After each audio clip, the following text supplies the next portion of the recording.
Hello, good day mga boss, Charlotte and DIY Rips. So ngayon gagawa na naman tayo ng panibagong video, no? So i-install na natin yung actuator dun sa motor, no? Para pwede na natin buksan yung seat compartment kahit na hindi natin patayin yung makina.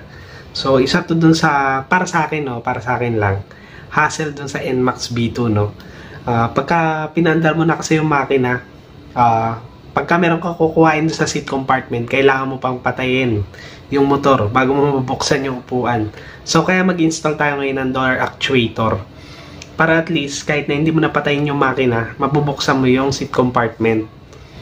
Di bale, ito is papakita ko dito yung pagkabit ng door actuator at saka kung saan ilalagay yung throttle cable.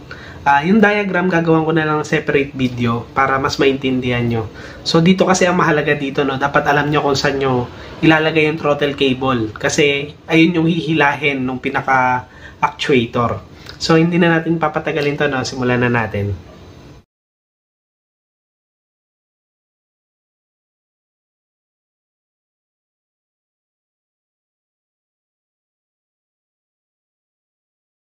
Una, syempre, buksan nyo muna yung gilid ng motor nyo. Yan. Di bale, itong pindutan natin dito para sa upuan. Yan. Ang pinaka-cable nyan, ito. Sundan nyo lang yan. Yan. Ayun, no. Kung makikita nyo, dito yan pumunta. Yan. Tapos, meron kayong makikita na parang merong butas doon. Yun, no? Yung merong head nung parang do sa throttle cable natin.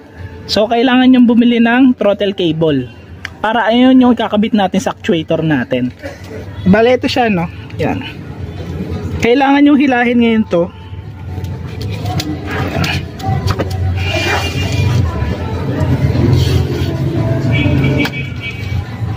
Yan. Ito, kailangan nyo rin isuot doon sa pinaglalagyan nun dun sa may pang-open ng upuan natin. Ito. Yan. Dito nyo isusuot yan. Yan. Dyan nyo isusuot. So, isusuot ko muna, no, tapos papakita ko sa inyo pagka nakabit ko na.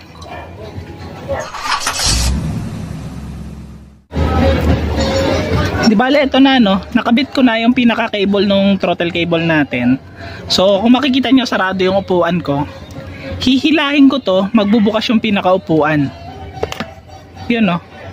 So, ganyan magwo-work yung actuator natin. Di bale, ito, hihilahin ng actuator para magbukas yung upuan. Sarado ulit natin, no.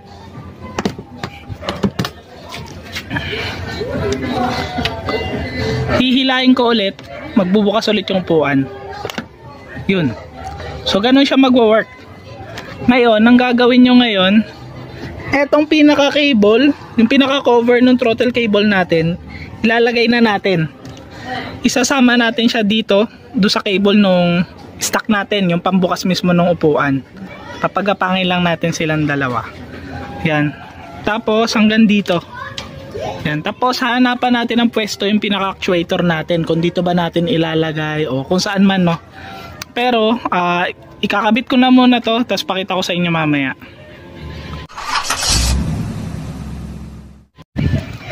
Di bale, ito, no, nakabit ko na. Yan, no. Tapos, ito yung pinaka throttle cable na cover natin. I-zip tie ko na lang yan dyan. Yan. Tapos dito, pagapang dito, sundan nyo na lang din yung sa original na cable. Yan. Pero ang pinakaiba lang pagdating dito, nilagay ko na siya dito. Tapos ayan, so connecta ko na siya dito sa actuator. Wala pa kasi akong time, no. Medyo ginabi na kasi ako yan, no. Yan, medyo ginabi na. So dito ko na lang muna ilalagay. Hanapan ko na lang na magandang lalagyan sa susunod. Yan. Di ko naman pwede ilagay kasi dito sa baba kasi meron akong underglow. Yan. So ipa-analyze ko na to. Zip tie na lang naman to, tas ito ilalak ko na lang to. Yan, to lalak ko na lang to dito sa pinaka-actuator. Ito na, no, nag-rewire tayo. Yung pinaka-actuator dito natin ilagay. Yan. Di ba ito yung wire no actuator? Yan. Ito. Yan. Susuplayan na lang natin ng positive at negative. Tapos ito yung pinaka throttle cable. Pinalitan ko rin ng itim. Yan. Sinunod ko na lang doon sa original na throttle cable. Ito kasi yung original. Yan. So ito yung bagong throttle cable natin. Yan. Dito yan, oh. So doon ko na lang din sinunod para malinis. Yan. Tapos ito yung pinakahihilahin. So try kong hilahin, ano, kung may maririnig kayong bubukas na pinto. Yon. So kung narinig nyo yun, ayun yung para dun sa puan ng compartment. Nag-unlock na siya. So ngayon, isasarado ko na to, no, tapos yung wiring kukonektahan ko na lang ng positive at negative. So gawa natin ng separate na diagram yan, no, kung paano winawiring to ng positive at negative, kung saan pwedeng kumuha ng supply. Yan. So ito, sasarado ko na to. Tapos demo na natin kung gagana o hindi.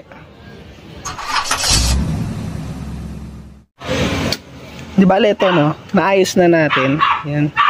Na-wiring ko na rin.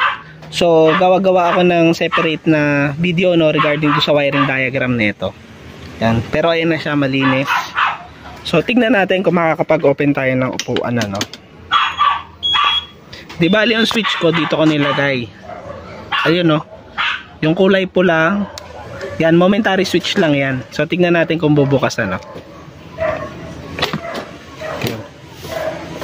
So okay. Isa pa. Pindutin natin to. Yun. So, last one. Yun. Gana naman, ano. Yan. So, tapusin na natin tong video na to. Ingat kayong lahat. Ride safe. God bless.